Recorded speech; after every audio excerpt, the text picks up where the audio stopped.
Good morning. আশা করি তোমরা সবাই ভালো আছো, আমিও ভালো আছি।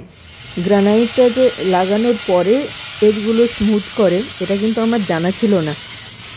তোমাদের সাথে শেয়ার করব খুবই সহজ কিন্তু ভীষণ সুস্বাদু একটা মাছের রেসিপি। তো এর জন্যে পোস্ত, সাদা সর্ষে, কালো সর্ষে, নারকোল, কাঁচা লঙ্কা, একটু নুন দিয়ে বেটে নেব। নারকোলটা আমি অলরেডি বেটে ডিপ ফ্রিজে রেখে দিয়েছিলাম। এটা আমার ডিপ ফ্রিজেই রাখা থাকে। এটা যতটা সম্ভব ততটা মসৃণ করে বেটে নিলাম। এরপর কড়াই তেল দিয়ে কালো জিরে, কাঁচা লঙ্কা দিয়ে মাছটা দিয়ে দিলাম। মাছটা নুন হলুদ দিয়ে আগে থেকেই মাখা ছিল। এবারে মাছটা বেশ ভালো পেয়েছিল। তো তেলটা যখন গরম হয়ে যাবে তখন মাছগুলো দিতে হবে। মাছগুলো খুব হালকা করে ভাজতে হবে, অনেক কড়া করে ভাজার কোনো দরকার নেই। আর মাছটাতে এত তেল ছিল না, তুমি দেখলে না কত কম তেল দিয়ে আমি এটা বসিয়েছি, কিন্তু মাছটা যখন ভাজা হয়েছে তখন এর মধ্যে পুরো তেল বেরিয়ে এসেছে। আমার মেয়ে সবসময় বলে ননস্টিকে রান্না করবে যদি কোনো সময় মেটালের স্প্যাচুলা ইউজ করো না। সিলিকনের স্প্যাচুলা কিনবো একটা। দেখো তেল দেখেছো কতটা তেল বেরিয়ে গেছে, এই মাছটার থেকেই তেলটা বেরিয়েছে। এটাকেই বলে মাছের তেলে মাছ ভাজা। এরপর এটার মধ্যে যেটা বেটে রেখেছিলাম ওইটা দিয়ে দেব। একটু নুন দেব, একটু চিলি ফ্লেক্স দিয়ে দিলাম, হলুদ দিয়ে দিলাম, তারপর পরিমাণ মতো জল দিয়ে ওটা মাখিয়ে নিলাম। একটু সর্ষের তেল দিয়ে দেবে, এটাতে খুব ভালো ফ্লেভারও হবে, টেস্টও হবে। এরপরে যখন একটা ফুট আসবে তারপর এটা ঢাকা দিয়ে 10 মিনিটের জন্য সিমে রেখে দেব। চাইলে এটা একটু ঝোল ঝোলও রাখা যেতে পারে, যেমন পছন্দ তেমনই রেখো। আমি একটু শুকনো করে দিয়েছিলাম। এরপর জিরে ফোড়ন দিয়ে ওর মধ্যে রসুন, পেঁয়াজ দিয়ে একটু ভেজে নিলাম। এটা দিয়েই আলু সেদ্ধটাও মেখে নেব আর ডালটাতেও এটাতেই ফোড়ন দিয়ে দেব।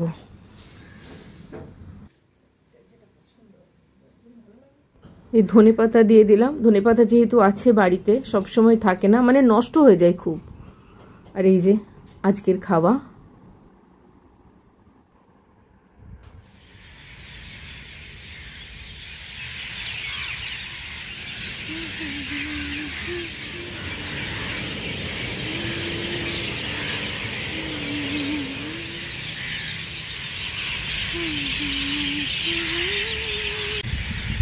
প্রত্যেক দিনই এই সন্ধ্যের সময়টা একটু ডাউন লাগে।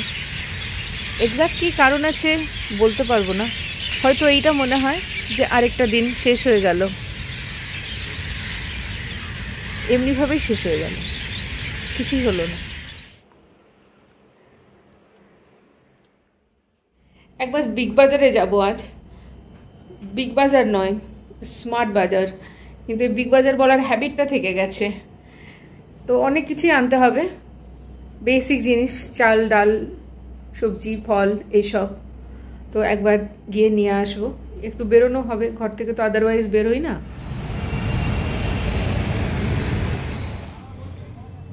এটা ডামরো। এখানকার ফার্নিচারগুলো বেশ ভালো। এটা একদম আমাদের বাড়ির পাশে, তো ভাবলাম একবার দেখে যাই, কিছু আইডিয়া তো হয়েই যাবে। এই টেবিলগুলো খুব ভালো ছিল। এই যে কেন দেখো, এটাকে কি বলে, র্যাটন। এটা কত পুরনো কিন্তু ক্লাসিক, কি ভালো লাগে না এখন দেখতে। এটার মধ্যে কিন্তু এই ফুটো ফুটোগুলো আছে, এটার মধ্যে দিয়ে কিন্তু হাওয়া, বাতাস, ডাস্ট সবই যাবে। এটা চেয়ারের ডিজাইনের জন্য সব থেকে বেশি ভালো আমার মনে হয়। এমন কোনো জায়গায় যেখানে ভেন্টিলেশনের দরকার তাহলেও কিন্তু ভালো।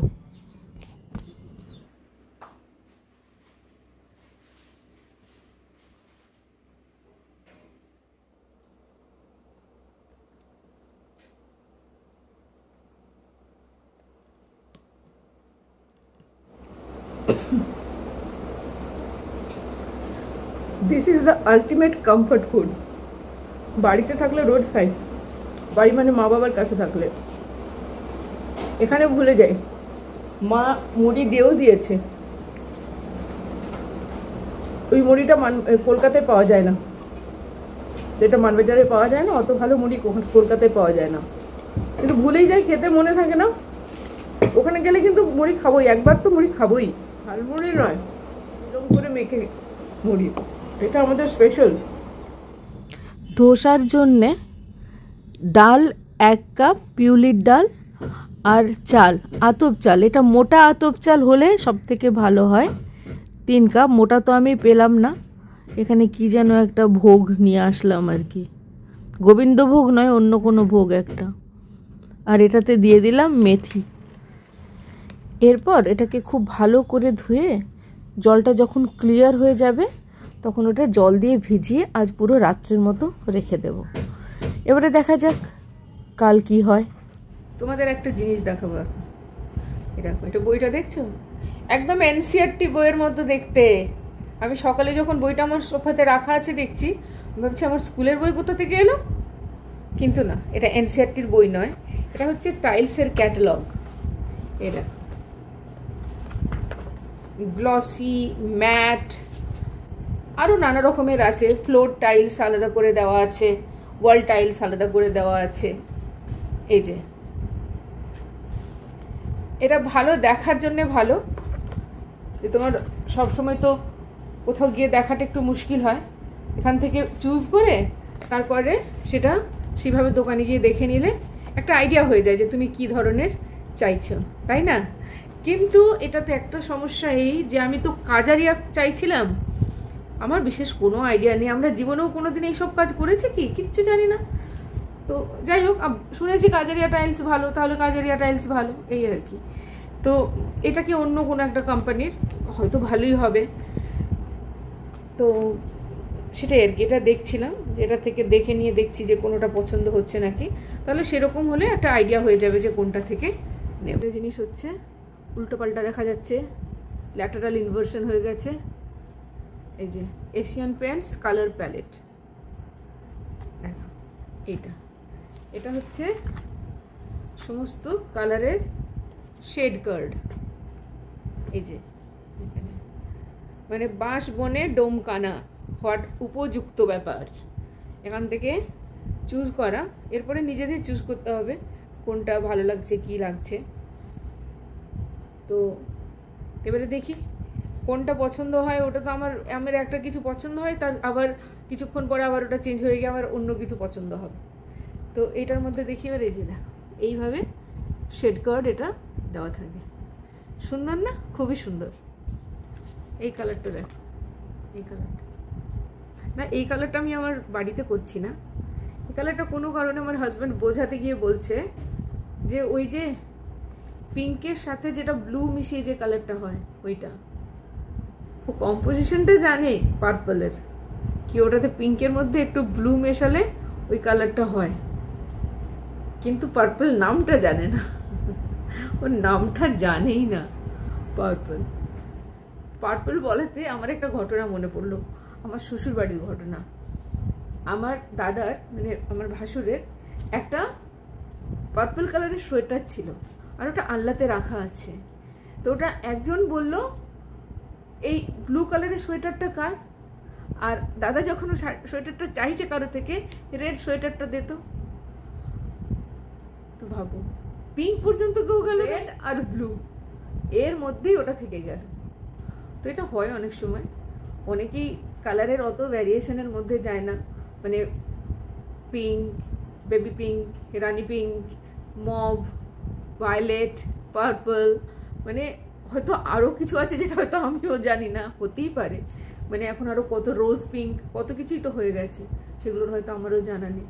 তো এই আর কি, জাস্ট ওটা দেখে আমার ভালো মজা লাগলো যে আরে বাহ, তুমি কম্পোজিশনটা জানো যে পার্পলটা তৈরি হচ্ছে কিভাবে, পিঙ্কের মধ্যে একটু ব্লু দিয়ে, কিন্তু পার্পল কথাটা মনে রাখতে পারবে না। এইভাবেই একটা দিন তো শেষ হয়ে গেল। আজ বাড়ির কাজ একটু একটু করে এগোচ্ছে, গ্রানাইটগুলো বসে দিয়ে গেল, এজেসগুলো আনইভেন ছিল ওটা করে দিয়ে গেল, আর এখানে তো ওয়ার্ড্রোবের কাজটাও চলছে। আজ ওরা বেশিক্ষণ কাজ করেছে। আজ মনটা একটু খারাপ আছে, তার কারণ হচ্ছে আজ একটা মিটিংয়ে যাওয়ার ছিল আমার কিন্তু আমি মনে রেখেছিলাম, আমি ঠিক তার আধ ঘন্টা 1 ঘন্টা আগে ভুলে গেছি। আর যখন মনে পড়লো তখন হাফ অ্যান আওয়ার পেরিয়ে গেছে, 6টার সময় যাওয়ার কথা ছিল, তখন দেখি 6টা 18 বাজে। আর আমি যদি তখন বেরোই তো আমি গিয়ে আর ওখানে পৌঁছাতে পারবো না, কেন কি এটা খুবই পাংচুয়াল থাকে সব ব্যাপারটা। ওটা মিস হয়ে গেল আজ। এটাকেই ডেভিলিশ অ্যাটাক যেটা বলে না, ওটাই। নাহলে আমি কেন ভুলে যাব? ভুলে যাওয়ার তো কোনো কথা নেই, উচিত নয় ভুলে যাওয়াটা। ভুলে যা আমি সবসময়ই যাই, আমি কেন ভুলে যাব? আবার বলছি, আমার ভুলটাই তো আমার ঠিক, মানে ভুলে যাওয়াটাই আমার ঠিক। যদি ভুলে গেছি তার মানে আমি ঠিক আছি। মনে রাখতে পারলেই মুশকিল, নাকি জীবনে কিছুই মনে রাখতে পারি না, সব ভুলে যাই। তো এমনি করে জীবন চলছে আর কি। কাল যে প্রমিসগুলো করেছিলাম, এক্সারসাইজ করব, সেলফ কেয়ার করব, এই করব সেই করব, কিচ্ছু করি। মিটিংয়ে যেতেও ভুলে গেলাম।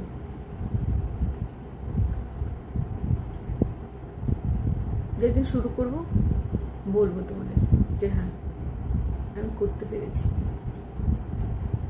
যদি আমার ব্লগ ভালো লেগে থাকে তাহলে প্লিজ আমার চ্যানেলটা সাবস্ক্রাইব করো, লাইক করো, কমেন্ট করো, শেয়ার করো। যেটা ভালো লাগছে সেটা কমেন্ট করে বলো, ভালো না লাগলে সেটাও বলো। ভালো থেকো সবাই, আবার দেখা হবে।